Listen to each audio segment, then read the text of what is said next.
मंडळी, अन्नपूर्णेश्वरी चॅनलमध्ये आपल्या सर्वांचे स्वागत आहे। मी आज तुमच्यासाठी मिनी ब्लॉग घेऊन आलेली आहे। आज आहे दिव्याची अमावस्या, तर त्याच्यासाठी हे माझं देवघर आहे। तुम्ही पाहू शकता स्वामी समर्थांची इथं प्रतिमा आहे आणि कुलदैवत या सर्वांच्या मूर्त्या आहेत आणि या ठिकाणीच मी दिव्यांची ही पूजा करून घेतलेली आहे। तर ही जी दिव्यांची पूजा आहे, ही दिव्यांची पूजा ही संध्याकाळीच दिवे लागण्याच्या वेळेला केली जाते आणि आपले जे समया दिवे, निरांजन, लामण दिवे जे आहेत, ज्या काही आरत्या आहेत, त्या सर्व प्रकारच्या आपण दिव्यांची पूजा ही करून घेत असतो आणि देवासमोर रांगोळी काढून त्यावर पाट मांडून, आता या ठिकाणी मी पाट काय ठेवलेला नाही, एक रुमाल असं टाकलेला आहे आणि त्याच्यावरती मी हे दिवे माझे स्वच्छ पुसून धुवून त्याला ओळीनं असे मांडलेले आहेत आणि त्यावर आता मी हळदी कुंकू आणि अक्षदा फुले पण वाहिलेली आहेत आणि मनोभावे दिव्यांची मी पूजा केलेली आहे। आणि आता त्याला आपण खिरीचा नैवेद्य दाखवायचा आहे नंतर। आणि दीप अमावस्येला विशेषतः नैवेद्य म्हणजे कणकेचेच दिवे असतात। कणकेच्या दिव्यानं पण आपण त्याला आता ओवाळून नंतर घ्यायचं आहे आणि आपले घरातील जी लहान मुलं आहेत त्यांना सुद्धा हे दिवाणीत ओवाळायचं असतं, त्यांचं आयुष्य वाढावं याच्यासाठी हे दिव्यांची आरती करायची असते।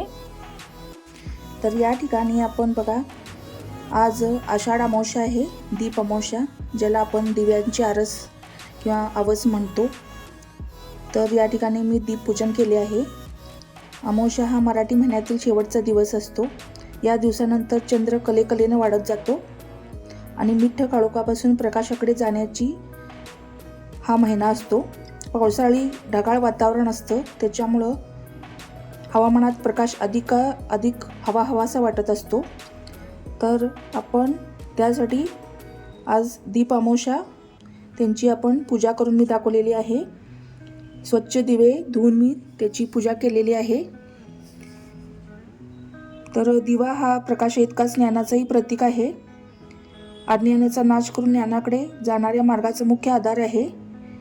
तर या प्रतीकाचे पूजन म्हणजेच दीपपूजन।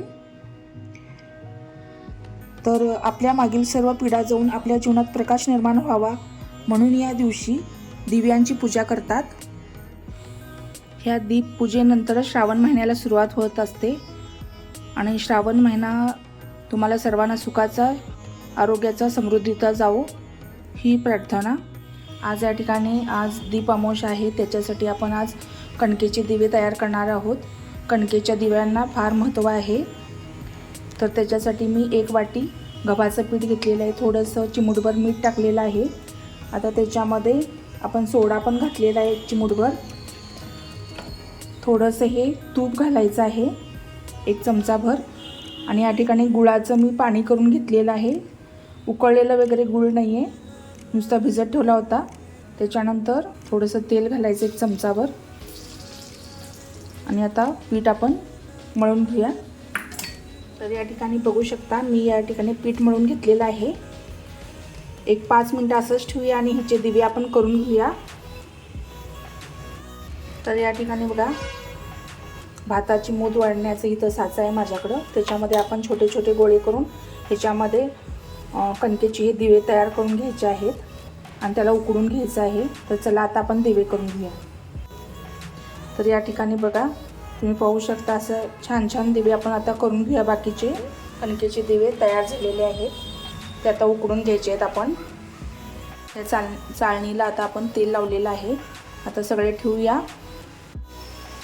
या ठिकाणी बघा, मी चाळणीमध्ये कणकेचे दिवे करून आता उकडण्यासाठी ठेवलेले आहेत। 15 ते 20 मिनटं आता ठेवूया त्याला। तर या ठिकाणी बघा, आता आपण 15 ते 20 मिनटं झालेली आहेत। आपण दिवे चांगले उकडून घेतलेले आहेत। ते जरा थंड झाल्यानंतर आपण त्याच्यामध्ये वात घालून दिवा ओवाळण्यासाठी तयार करायचं आहे। आता आपली दीप अमावस्या असल्यामुळं आपण एक कणकेचे दिवे तयार केलेले आहेत। तुम्हाला हे दिवे कसे वाटले हे मला नक्की कळवा। तर हा छोटासा ब्लॉग कसा वाटला तुम्हाला मला कमेंट सेक्शनमध्ये कळवा आणि तुमच्या ठिकाणी कशा पद्धतीनं दिव्यांची आवस किंवा दिव्यांची पूजा केली जाते, दीप अमावस्या कशी साजरी केली जाते हे मला कमेंट सेक्शनमध्ये कळवा आणि माझ्या चॅनलला लाईक, शेअर आणि सबस्क्राईब करायला विसरू नका।